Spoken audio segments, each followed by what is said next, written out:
Hi everyone. Thanks for joining me, the Digital Golf Doc, today to talk about hamstring, posterior chain, and nerve mobility. If you haven't already, please like and subscribe so I know to keep the videos coming. And we'll get going by telling you it's not just your hamstring sometimes. Actually, you can have your nerve, specifically your sciatic nerve, limiting the flexibility in the back of your leg, but it's going to feel a lot like hamstring tightness. And in that case, we're going to treat it just a little bit differently. So today we're going to talk about active motions to facilitate our hamstrings to relax and to allow our nerve to glide free and easy through the muscle tissue. So we want to get a little bit warm first. So I always just like to start with a few squats. Any muscle that's warmed up tends to loosen up a little bit better than a muscle that's cool. So with a handful of squats, if you want to do this video again, you can even go for a walk or a jog before. Really set you up for success. Now, we're going to go with an RDL. So legs about hip distance apart. We're going to push our hips back, drop down, knees stay relatively straight, although there's a little bit of bend, and we're going to come back up.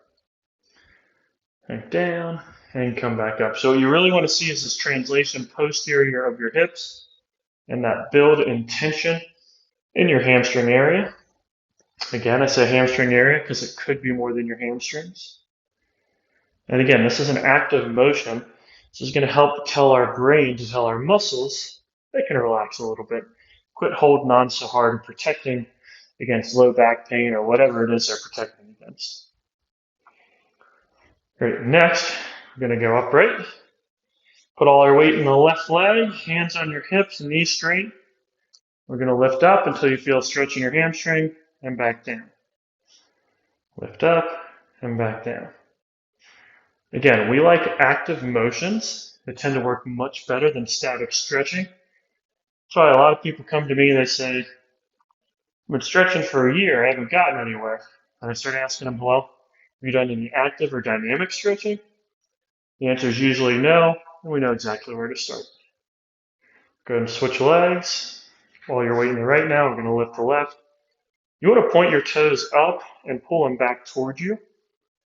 That helps tension the neural structures in your leg to help get the nerve to stretch as well as all the muscles, the fascia, and any other soft tissue there.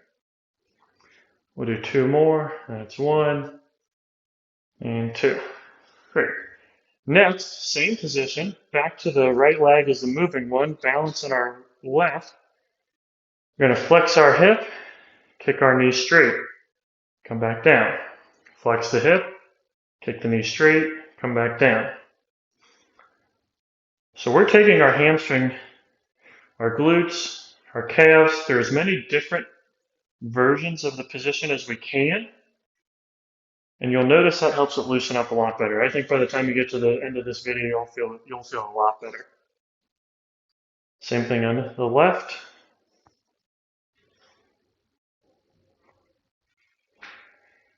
We get a few more here, and then we're going to go through one that has a little bit of balance involved. Again, it's not just about tissue mobility. A lot of times it's about comfort with the position. Why do you think ballerinas, gymnasts are so mobile? It's not just because they're flexible, it's because they're so dang strong. Okay, we'll go put our weight in our left leg. We're going to do the RDL again. Drop forward, come back up. Now, if you have trouble balancing, you can't keep your stance, keep a toe on the ground and you can slide the toe back and come back up. But if you can, I'd like you to get that leg off the ground because it's going to work your hamstring a little bit harder. We're going to add some strength and control to the movement. And that'll go a longer way to help loosening the hamstring up. And if you lose your balance, just get back to it. Go ahead and switch legs.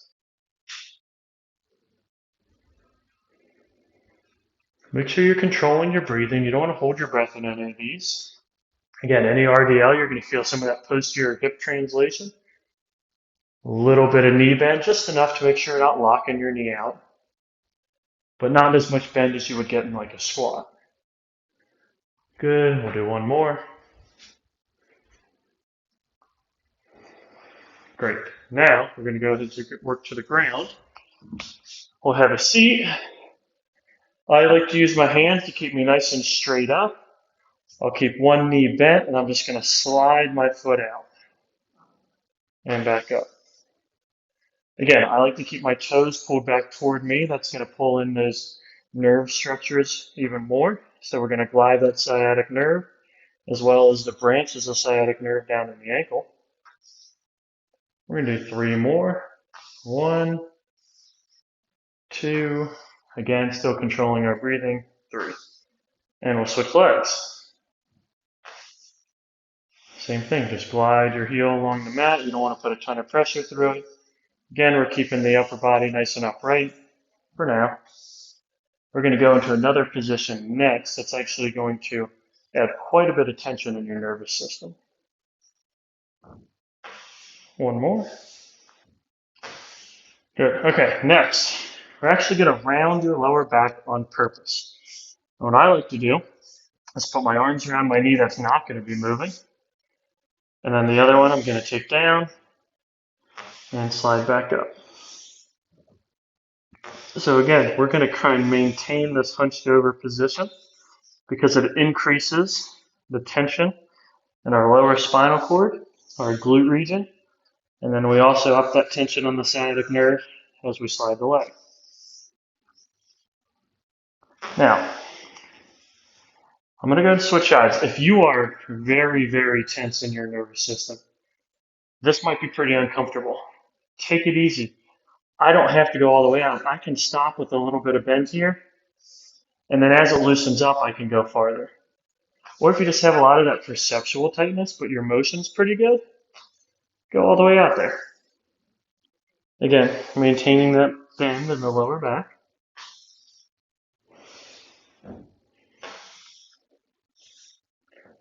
And we'll come back up.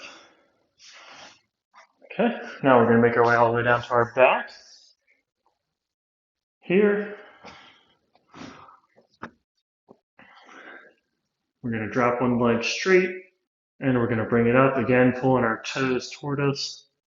And we'll see how far we can go up before we start to feel that tension and stretch in the hamstring.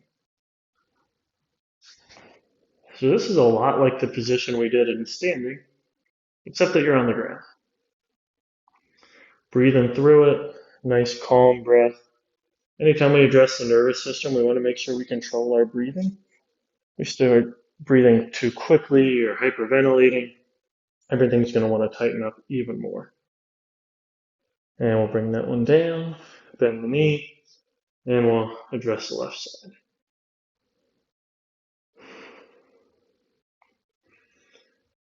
This is great for a warm-up.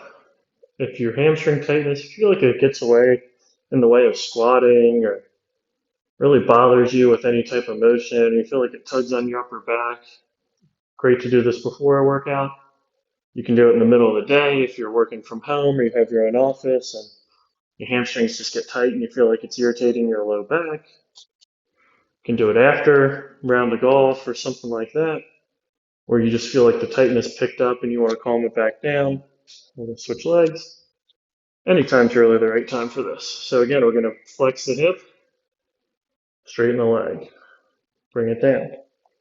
Flex the hip, straighten the leg, bring it down. Now, I've got pretty flexible hamstrings, so this could look pretty easy on camera. If it's not as easy for you, it's not a big deal. You'll get there. I had the craziest, tightest hamstrings when I was in high school. I'd stretch 15, 20 minutes before practice for basketball and football. Never seemed to get anywhere. Then I started deadlifting a little bit more, doing dynamic movement like this, and lo and behold, loosened up in just a few months. That's also where I kind of fell in love with yoga as an option to improve mobility. Because, like I've said a million times, it's not just about putting yourself in those difficult positions and just trying to yank and stretch your leg or arm until it wants to pop off. It's about getting in those positions, showing the control in those positions, and actively moving them to their end ranges. Much, much, much more effective. I'll do 2 more on the left.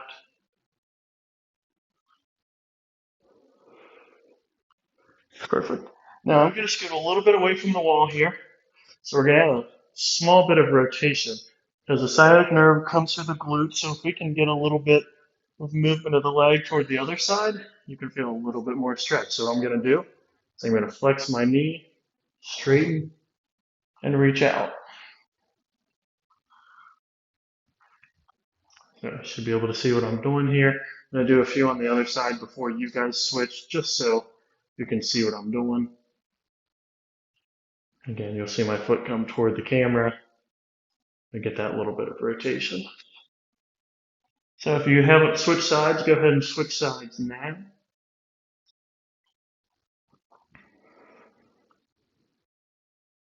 Now I'm going to go and switch back. You stay on the same side. I just wanted to give you guys a good camera view. Let's do two more.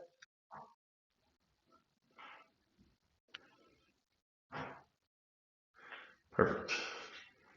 Now, work our way all the way up. I'm going to come up back to my feet. I'm just going to finish with some of those two leg RDLs. I can compare how they felt earlier. I feel a lot looser. Hopefully you're getting the same results as me. And get a few more movements through an active range of motion.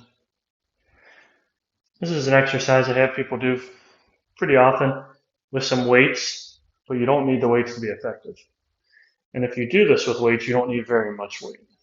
Again, we're going to care more about the control. Let's do two more. One and two. All right. Shake it out a little bit. Again, hopefully you saw some improvements in hamstring motion. You should hopefully keep at least a little bit of that improvement. Some of it might disappear when you go to bed tonight. You keep working on it 2-3 times a week or even daily for a week or so, you will see improvements, I promise. Now, if you have any questions or you had something pop up, a feeling you maybe didn't recognize, you don't really know what to do about, leave the question in the comments or send me a message and I'm happy to help you out. I hope to see you guys next time. Have a great day.